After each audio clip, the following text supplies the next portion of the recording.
Hello दोस्तों, क्या हाल है। तारीख आज 17 फरवरी, दिन शुक्रवार, हिंदी तिथि द्वादशी। और आइए बात करते हैं आज के मुख्य समाचार में देश भर की तमाम बड़ी खबरों पर नजर डालते हैं। प्रधानमंत्री नरेंद्र मोदी आज economic times global business summit को संबोधित करेंगे और इसमें 200 से ज्यादा उद्योगपति शामिल होंगे। आज शाम को दिल्ली के होटल ताज पैलेस में होने वाले इस सम्मेलन को देश के प्रधानमंत्री नरेंद्र मोदी संबोधित करने जा रहे हैं। ये भारत के लिए बड़े ही गौरव की बात है वाकई में। वैसे देखिए, दुनिया में भारत का एक और डंका बजने वाला भारतीय मूल के नील मोहन होंगे यूट्यूब के नए सीईओ, और वो गूगल के सीईओ सुंदर पिचाई के साथ मिलकर काम करेंगे। दरअसल अभी की यूट्यूब सीईओ सुसान वोजेस्की ने इस्तीफा दे दिया है और अब भारतीय मूल के नील मोहन यूट्यूब के सीईओ का पद संभालेंगे। अच्छा, बड़ी खबर आ रही है, अब इनकम टैक्स भरना और भी ज्यादा आसान होगा। सरकार ने नए आईटीआर फॉर्म जारी किए हैं और आईटीआर भरने में एक नियम ये भी लागू हो चुका है। अब आपको अपनी डिजिटल एसेट की जानकारी यानी कि डिटेल भी फॉर्म में भरनी होगी। जो आपके पास वर्चुअल डिजिटल एसेट्स हैं, जैसे कि आपने ई गोल्ड खरीद रखा है या किसी कंपनी के स्टॉक्स शेयर वगैरह खरीद रखे हैं, तो इनके द्वारा होने वाली कमाई को भी अब आपको इनकम टैक्स रिटर्न के फॉर्म में शो करना पड़ेगा। इसको लेकर सीबीडीटी की तरफ से नए निर्देश भी जारी कर दिए गए हैं। चलिए अगला अपडेट आ रहा है दोस्तों, अगर आपका भी भारतीय स्टेट बैंक एसबीआई में खाता है तो एसबीआई के सभी क्रेडिट कार्ड होल्डर्स के लिए एक बुरी खबर आ रही है। अब घर का किराए का पेमेंट करने पर आपको ज्यादा चार्ज देना पड़ेगा। अभी जो एसबीआई का रेंट पे क्रेडिट कार्ड शुल्क है ना, वो 99 रुपीज है, उसको बढ़ा करके बैंक ने 199 रुपए कर दिया। और ये नया नियम अगले महीने 17 मार्च से लागू किया जाएगा। और ऐसे में अब आपको एसबीआई कार्ड से रेंट पेमेंट करने पर 199 रुपए की प्रोसेसिंग फीस देनी होगी, है ना। अच्छा, बड़ी खबर देखिए, सरकार एक और नया प्लान बना रही है अंगदान के प्रति लोगों की जागरूकता को बढ़ाने के लिए। सरकार ने कुछ नए नियम भी लागू किए हैं। उम्र सीमा को खत्म कर दिया। जी हाँ, अब 65 साल से ज्यादा उम्र के जरूरतमंद लोगों को भी ट्रांसप्लांट के लिए अंग मिल पाएंगे। इसको लेकर national organ and tissue transplant organisation NOTTO की तरफ से भी अपनी वेबसाइट पर नए नियम की जानकारी दी गई है। सरकार ने one nation one policy for organ donation and transplant के तहत सभी राज्यों में पंजीकरण के अलग अलग नियमों को खत्म कर दिया और एक यूनिवर्सल रूल लागू कर दिया। अब कोई भी व्यक्ति अंग प्रत्यारोपण के लिए किसी भी राज्य में पंजीकरण करा सकेगा और उम्र सीमा को भी खत्म कर दिया। तो ये ऑर्गन डोनेशन को लेकर सरकार की तरफ से कुछ नए नियम लागू किए हैं। अब 65 साल से ज्यादा उम्र के बुजुर्ग भी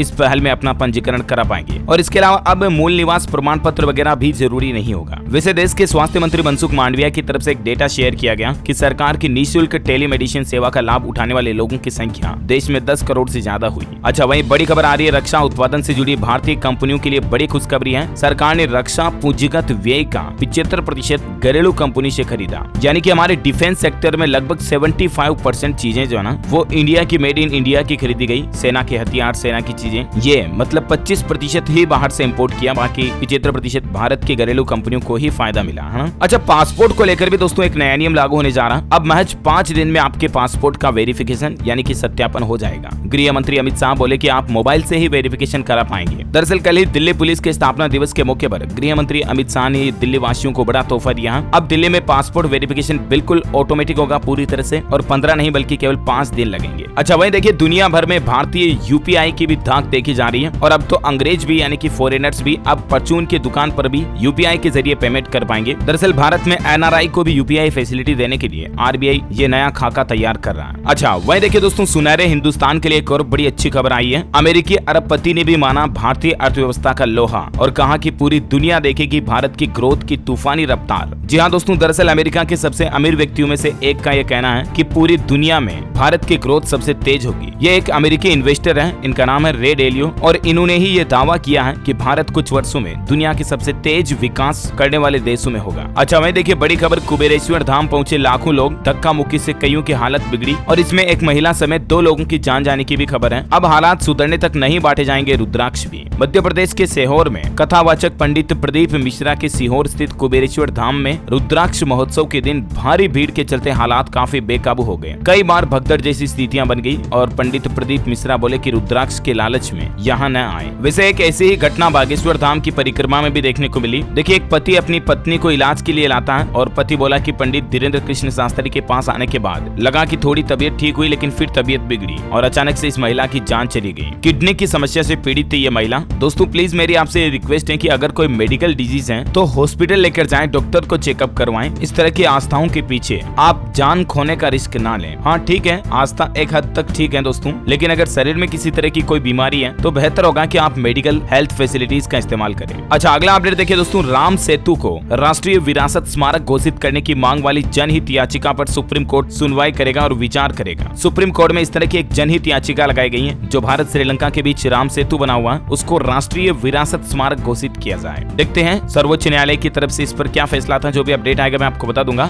बड़ी खबर देखिए, झारखंड में व्यापारियों का अनिश्चितकालीन बंद अभी भी जारी है। कृषि विधेयक वापस होने तक जारी रहेगा आंदोलन, ये कहना है चेंबर ऑफ कॉमर्स का। अच्छा भाई, अब 24 घंटे चलेगा हिमाचल प्रदेश का दूरदर्शन चैनल। हिमाचल प्रदेश के मुख्यमंत्री सुक्खू ने की अनुराग ठाकुर की तारीफ। बड़ी खबर है, त्रिपुरा राज्य में विधानसभा चुनाव हुए संपन्न। हिंसा की छिटपुट घटनाओं के बीच शांतिपूर्ण तरीके से चुनाव हो चुके हैं। 81% रहा वोटिंग रेशियो और इस चुनाव के रिजल्ट 2 मार्च को आएंगे। वैसे चुनाव के माहौल के बीच देखिए आप, त्रिपुरा, नागालैंड और मेघालय में 147 करोड़ रुपए की अवैध शराब और नकदी भी जब्त की गई और चुनाव आयोग ने एग्जिट पोल पर भी 27 फरवरी तक रोक लगा दी है। अगर कोई उल्लंघन करेगा तो जेल और जुर्माने का भी प्रावधान है। चलिए अगली बड़ी खबर देखिए, राजस्थान के मुख्यमंत्री अशोक गहलोत ने 1 लाख नई भर्तियों की घोषणा की और कहा कि चिरंजीवी योजना में प्रदेश के बाहर भी अब ऑर्गन ट्रांसप्लांट हो सकेगा और सीकर जिले में एक मिनी सचिवालय भी खोला जाएगा। वैसे राजस्थान सीएम ने कुछ और बड़े अनाउंसमेंट यानी बड़ी घोषणाएं की। कल देखिए आप, जालोर में खुलेगा रीको ऑफिस, आहोर को भी मिला सीओ कार्यालय, साथ ही धौलपुर में नई पुलिस चौकी खोली जाएगी, सिरोही में पशु मेडिकल कॉलेज खोला जाएगा, कैलाश नगर में पुलिस थाना भी खोला जाएगा। तो ये कुछ बड़े अनाउंसमेंट रहे राजस्थान के मुख्यमंत्री अशोक गहलोत के। वैसे राजस्थान में बिजली बिल को लेकर एक नया नियम भी लागू हो चुका है। अगर आपके बिजली के बिल का बकाया 1000 रुपए से ज्यादा हुआ तो आपका कनेक्शन काट दिया जाएगा। राजस्थान के अजमेर डिस्कॉम की तरफ से राजस्व वसूली अभियान 4.0 की शुरुआत की गई है और इसलिए समय पर अपना बिजली बिल जमा कराएं। अच्छा देखिए, देश के प्रधानमंत्री नरेंद्र मोदी बोले, हमारी नकारात्मक सोच बन गई थी। देश के पीएम ने राजस्थान राज्य से देश में जल जन अभियान की शुरुआत भी की और पीएम ने कहा कि दुनिया हमें देख रही है। दरअसल दोस्तों, जल संरक्षण को लेकर ये नया जल जन मिशन का ऐलान किया पीएम मोदी ने और बोले कि हमें मिलकर जल संरक्षण के लिए प्रयास करने होंगे। देश भर के सभी राज्यों में इस मिशन अभियान की शुरुआत कर दी गई है और अगले 8 महीनों तक ये देश भर में अभियान चलेगा और इस अभियान के तहत देश भर में अलग अलग जगहों पर 10,000 से भी ज्यादा जागरूकता कार्यक्रम चलाए जाएंगे जहां लोगों को अवेयर किया जाएगा जल संरक्षण के प्रति, है ना। और वहीं देखिए बड़ी खबर, तुर्की सीरिया में आए भूकंप में मरने वालों की संख्या का आंकड़ा 41,000 से ज्यादा पहुंच चुका है। बचाव कार्य में 1 लाख से ज्यादा लोग जुटे हैं। अब तक 95 देशों ने तुर्की सीरिया को मदद ऑफर की, जिसमें भारत भी पहले नंबर पर रहा। बड़ी खबर है, राजधानी दिल्ली में प्रदूषण के कारण एनसीआर में GRAP 2 के प्रतिबंध लागू हो चुके हैं वापस। डीजल जनरेटर के इस्तेमाल करने पर रोक रहेगी। हालांकि दोस्तों, प्रदूषण न सिर्फ दिल्ली में है बल्कि रिपोर्ट का आंकड़ा देखिए आप, दिल्ली की जगह अब मुंबई दुनिया का सबसे प्रदूषित शहर बन चुका है। घूमने से पहले लोगों को मास्क लगाना पड़ रहा है, इतनी ज्यादा हालात खराब चल रहे हैं अभी मुंबई में भी। अच्छा, मैं उत्तर प्रदेश बजट पर अपडेट आ रहा कि विधानमंडल में 22 फरवरी को पेश होगा यूपी का बजट। पहले दिन होगा राज्यपाल का अभिभाषण भी और इस बार आपको उत्तर प्रदेश के बजट में भी यूपी के विकास से जुड़ी कई बड़ी घोषणाएं देखने को मिलेगी। हाल ही में आपको पता होगा ग्लोबल इन्वेस्टर समिट का जो आयोजन हुआ उसमें भी 33 लाख करोड़ के 19,000 MOU साइन हुए। मेरठ, लखनऊ, आगरा, झांसी और वाराणसी मंडल टॉप 5 में रहे। 18 मंडलों में मेरठ मंडल में आए सबसे ज्यादा निवेश के प्रस्ताव, है ना। और बजट की बात हो रही तो आपको बता दूं, हिमाचल प्रदेश का भी बजट सत्र 14 मार्च से शुरू होगा और हिमाचल के मुख्यमंत्री सुखविंदर सुक्खू अपना पहला बजट पेश करेंगे। 6 अप्रैल तक चलने वाले इस बजट सेशन में कुल 18 मीटिंग होगी। मुख्यमंत्री सुखाश्रय योजना को भी मिली मंजूरी। इस योजना में सरकार बेसहारा लोगों की मदद करती है। मुख्यमंत्री सुखाश्रय कोष स्थापित करने का भी निर्णय लिया है मदद के लिए, है ना। और वहीं देखिए अगला अपडेट, उत्तराखंड के मुख्यमंत्री पुष्कर सिंह धामी सरकार की कैबिनेट बैठक हुई और उसमें कुछ बड़े फैसले लिए गए, जैसे स्टार्टअप नीति को मंजूरी दी। शहरी क्षेत्र में 15,000 और ग्रामीण क्षेत्र में 20,000 रुपए का भत्ता भी दिया जाएगा। जो नए स्टार्टअप शुरू होंगे उनको हर महीने ये भत्ता दिया जाएगा। जी हाँ, दरअसल उत्तराखंड में प्रदेश सरकार मजबूत स्टार्टअप इकोसिस्टम बनाने और रोजगार के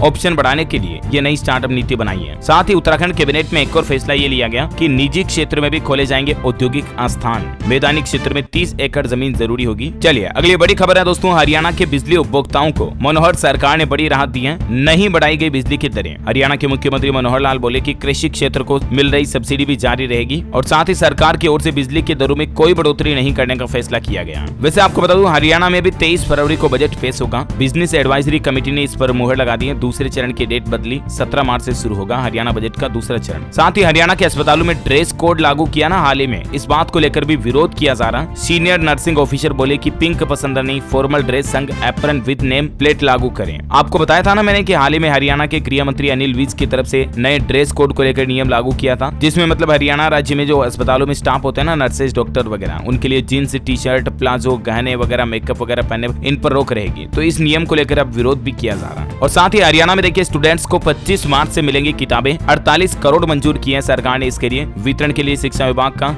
जिला वाइज शेड्यूल भी जारी हुआ। वैसे हरियाणा की बात हो रही है तो एक और अपडेट देख लीजिए आप कि नेशनल स्टेट हाईवे पर अब हाईटेक सीसीटीवी कैमरे लगाए जाएंगे, जिससे कि जो एक्सीडेंटल केस के हिसाब से या हाई रिस्क स्पॉट को चिन्हित किया जाएगा और वहां पर एक्सपर्ट रखे जाएंगे सड़क हादसों को रोकने के लिए। हरियाणा सरकार की यह नई कवायद है। अच्छा, अगला अपडेट देखिए, उत्तर प्रदेश में गर्भवती महिलाओं को प्राइवेट हॉस्पिटल में भी फ्री सुविधा मिलेगी। डिप्टी सीएम बोले जांच के लिए फाइनल करें निजी अस्पताल का नाम। अच्छा मैं देखिए दोस्तों, पंजाब में भी एक नई ई सुविधा की शुरुआत हुई। ट्रायल के तौर पर जायदादों की मलकियत बदलने और मोर्गेज लोन को TS1 में शामिल करने का काम शुरू हो चुका है। अब तक 8000 से ज्यादा अर्जियां भी आ चुकी हैं। वहीं पंजाब के मुख्यमंत्री से मुलाकात करते दौरान कई मुद्दे उठाए। नई इंडस्ट्रियल पॉलिसी में माइक्रो स्मॉल यूनिटी को 50% कैपिटल सब्सिडी का प्रावधान रखा। एक्सपेंशन केसों के लिए स्थिति स्पष्ट की जाए, ये कहना है फोकल कला इंडस्ट्रियल वेलफेयर एसोसिएशन के शिष्टमंडल ने प्रधान संदीप खोसला के नेतृत्व में पंजाब सीएम से मुलाकात की। वहीं देखिए कर्मचारियों ने भी पंजाब सरकार के खिलाफ नारेबाजी की। रिटायरमेंट उम्र 58 साल करने के फैसले का विरोध किया। कई जगहों पर शिक्षकों की घंटों हड़ताल देखने को मिली, धरना भी दिया। दरअसल प्राइवेट कॉलेज के बाहर ये धरने के दौरान नारेबाजी करते शिक्षकों की तस्वीरें आप देख सकते हैं। पंजाब राज्य में सरकार ने शिक्षकों की रिटायरमेंट उम्र जो पहले 60 साल थी उसको घटाकर 58 साल कर दिया और इसी फैसले का विरोध कर रहे हैं कॉलेज स्कूलों के शिक्षक। अच्छा भाई अगला अपडेट है, झारखंड राज्य में मुख्यमंत्री ग्राम सेतु योजना के तहत भोरा जहाज टाड़ के पास दामोदर नदी पर बनेगा 279 मीटर लंबा पुल, जो कि धनबाद जिला को चंदन कियारी से जोड़ेगा। वैसे झारखंड के शिक्षकों के लिए भी अच्छी खबर आई है। रिटायर्ड शिक्षकों को जनवरी 2006 से लेकर मार्च 2010 तक का एरियर ब्याज के साथ देगा आरयू मींस रिटायर्ड यूनिवर्सिटी के शिक्षकों को ये फायदा मिलेगा। बड़ी खबर देखिए, इंटरनेशनल शिवरात्रि महोत्सव में बनेगी धाम। हिमाचल प्रदेश में 19 से 25 फरवरी तक रोजाना परोसी जाएगी मंडियाली धाम। भीमा काली मंदिर में भी खास तैयारियां चल रही है महाशिवरात्रि को लेकर। अच्छा ऋषिकेश एम्स अब पहाड़ी क्षेत्रों में पहुंचाएगा ड्रोन से दवा, इससे कई बड़े फायदे भी मिलेंगे। इसका ट्रायल भी सफल हो चुका है। वह देखिए हिमाचल के बैद्यनाथ में 5 दिन का शिवरात्रि महोत्सव का आयोजन होने जा रहा है। हिमाचल के मुख्यमंत्री सुक्खू इसका शुभारंभ करेंगे। समापन समारोह में डिप्टी सीएम भी आएंगे। बड़ी खबर है, केंद्रीय गृह मंत्री अमित शाह का बड़ा ऐलान। IPC CRPC फोरेंसिक और एविडेंस एक्ट में अब संशोधन करेगी सरकार। केंद्रीय गृह मंत्री ने कहा कि 6 साल और उससे ज्यादा सजा के प्रावधान वाले मामलों में फोरेंसिक वैन की भूमिका बेहद महत्वपूर्ण रहने वाली है। अच्छा वह देखिए BBC के दफ्तरों में आयकर विभाग का सर्वे हुआ खत्म। 60 घंटे से ज्यादा समय के बाद बाहर निकले इनकम टैक्स के अधिकारी। बड़ी खबर है, महाराष्ट्र के शिरडी एयरपोर्ट को मिला अब रात में लैंडिंग का लाइसेंस। देवेंद्र फडणवीस ने ट्वीट करके दी गुड न्यूज। चलिए अगला अपडेट आ रहा दोस्तों, आत्मनिर्भर बनेगा हमारा भारत और ज्यादा, क्योंकि डिफेंस में भारी इन्वेस्टमेंट होने जा रहा है और इसी कड़ी में 470 फाइटर जेट भी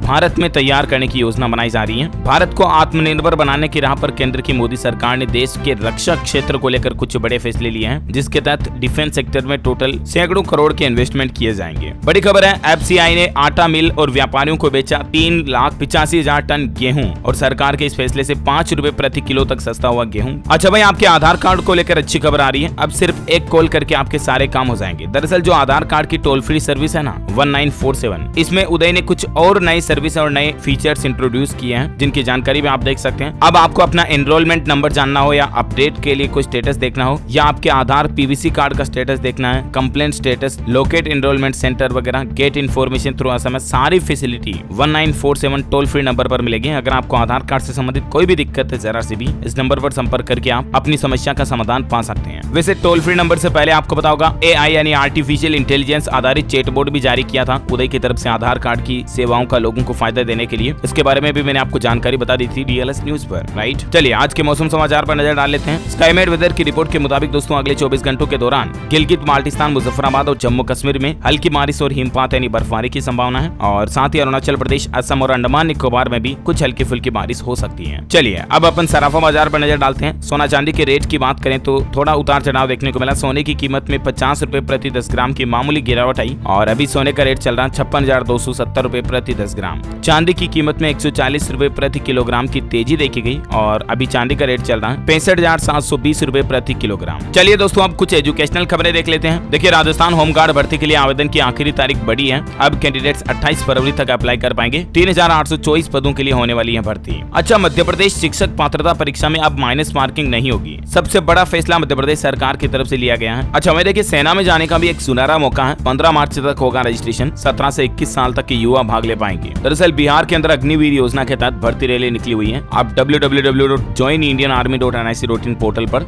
अप्लाई कर सकते हैं। पंजाब पुलिस भी एक नया प्लान बना रही है। आतंकियों और तस्करों से निपटने के लिए सरकार बनाएगी नया बॉर्डर कैडर और इस कैडर के तहत नई भर्तियां भी की जाएगी। वैसे आपको बता दूं अग्निवीर भर्ती के रजिस्ट्रेशन हिमाचल प्रदेश में भी शुरू हो चुके हैं। युवा 15 मार्च तक अप्लाई कर सकेंगे और अभी सभी स्टेट्स में जहां भी रिक्रूटमेंट ओपन है वहां के सारे कैंडिडेट्स अप्लाई कर सकते हैं अग्निवीर भर्ती के लिए। 27 अप्रैल से 4 मई के बीच एग्जाम होगा इसका और फीस है इसके लिए 250 रुपए। अच्छा बड़ी खबर आ रही है 30,000 टीचरों की भर्ती होगी। ओल्ड पेंशन स्कीम लागू करने का भी प्लान है। महाराष्ट्र के मुख्यमंत्री एकनाथ शिंदे सरकार की तरफ से यह बड़ा ऐलान किया गया। और चलिए अब एजुकेशन के बाद देश से जुड़ी कुछ और बड़ी खबरें देख लेते हैं फटाफट से। पीएम मोदी ने राजधानी दिल्ली में किया आदि महोत्सव का उद्घाटन और बोले कि देश गर्व के साथ जनजातीय आबादी के लिए काम कर रहा है। पीएम ने कहा आदिवासी समाज का हित व्यक्तिगत रिश्तों और भावनाओं का विषय है। अच्छा, छत्तीसगढ़ राज्य में अब ड्राइविंग लाइसेंस बनवाने के लिए आपको ड्राइविंग टेस्ट का भी अलग से शुल्क देना पड़ेगा। सभी जिलों में बनेंगे सेंसर आधारित ई ट्रैक और इसीलिए आपको नए शुल्क देने पड़ेंगे। छत्तीसगढ़ में ये नई व्यवस्था शुरू की जा रही है। अच्छा, वही बड़ी खबर देखिए, सतर्कता आयोग ने वापस लिया आदेश, अब फिर से भ्रष्टाचार मामलों की जांच कर सकेंगे सेवानिवृत्त कर्मचारी भी। वहीं होली से पहले सरकारी कर्मचारियों के लिए भी बड़ी खुशखबरी आई है। इस राज्य सरकार ने 3% डीए बढ़ा दिया। दरअसल दोस्तों, पश्चिम बंगाल के कर्मचारियों के लिए ये बड़ी खुशखबरी आई है। राज्य सरकार ने बुधवार को सभी कर्मचारियों और पेंशन भोगियों के लिए डेयरनेस अलाउंस यानी कि महंगाई भत्ते में 3% की बढ़ोतरी की घोषणा की है। वहीं उत्तर प्रदेश में एक नई स्कीम की शुरुआत हुई है। दिव्यांग लोगों को अब 1500 रुपए की पेंशन मिलेगी हर महीने।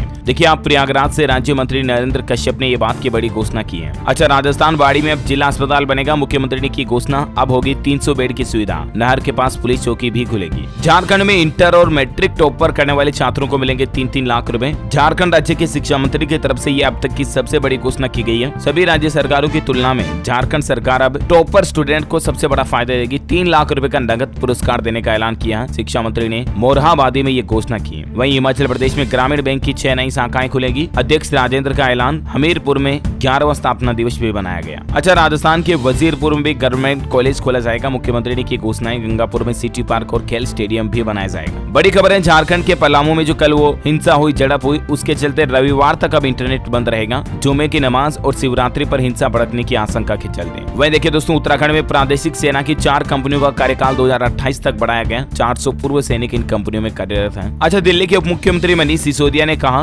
दिल्ली विश्वविद्यालय से स्थायी शिक्षक की नियुक्ति के लिए इंटरव्यू यानी कि साक्षात्कार रद्द किए जाएंगे। अच्छा, उत्तर प्रदेश के करोड़ों लोगों के लिए बड़ी खुशखबरी आई। कोरोना काल में ली गई स्कूल फीस का 15% वापस होगा। योगी सरकार ने जारी किया आदेश। उत्तराखंड राज्य के युवाओं के लिए अच्छी खबर है। विदेशों में आकर्षक नौकरियां दिलाएगी सरकार और इसके लिए युवाओं को स्पेशल ट्रेनिंग भी दी जाएगी। वहीं टेक्नोलॉजी से खबर देखिए दोस्तों, टेस्ला कंपनी इस तरह की इलेक्ट्रिक वाहनों के लिए सुपर चार्जर टेक्नोलॉजी लाने जा रही है, जिसमें आप अपने मोबाइल ऐप की मदद से अपने नजदीकी चार्जिंग पॉइंट भी ढूंढ पाएंगे। वहीं देखिए, उत्तर प्रदेश को मिलेंगे 2 और लिंक एक्सप्रेस वे भी। राज्य सरकार बजट में इस तरह की भी घोषणा कर सकती है यूपी बजट में। अच्छा दोस्तों, कोटक महिंद्रा बैंक की तरफ से भी लोन की MCLR में बढ़ोतरी कर दी गई है और अब कोटक बैंक से कार लोन, होम लोन लिया हुआ महंगा होगा। दरअसल 0.05% तक की बढ़ोतरी की है और अभी नई रेट क्या होगी जानकारी आप देख सकते हैं स्क्रीन पर। अच्छा, मैं देखिए, श्रीलंका देश में भी अब हाथियों को बचाने के लिए सिंगल यूज प्लास्टिक पर पूरी तरह से बैन लगा दिया। इसके पीछे वजह है कि कई सारे जंगली जीव, हाथी, हिरण वगैरह की प्लास्टिक के चलते मौत हो जाती है और इसीलिए श्रीलंका सरकार ने वन्य जीव संरक्षण को देखते हुए सिंगल यूज प्लास्टिक पर पूरी तरह से प्रतिबंध लगा दिया। अच्छा, पाकिस्तान में महंगाई का रिकॉर्ड टूट गया। पेट्रोल 272 रुपए प्रति लीटर पहुंच चुका है। पिछले 1 महीने में पेट्रोल की कीमत 58 रुपए और डीजल 53 रुपए महंगा हुआ।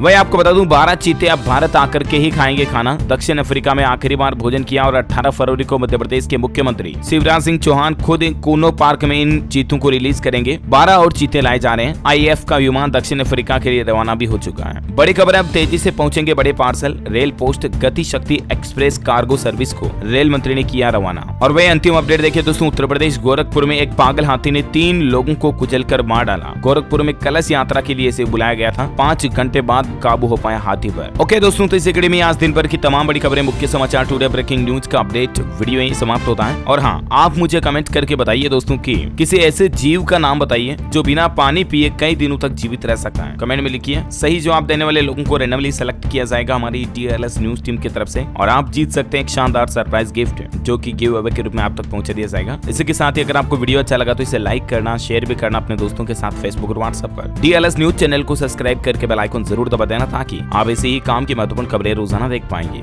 जय हिंद, जय भारत, वंदे मातरम।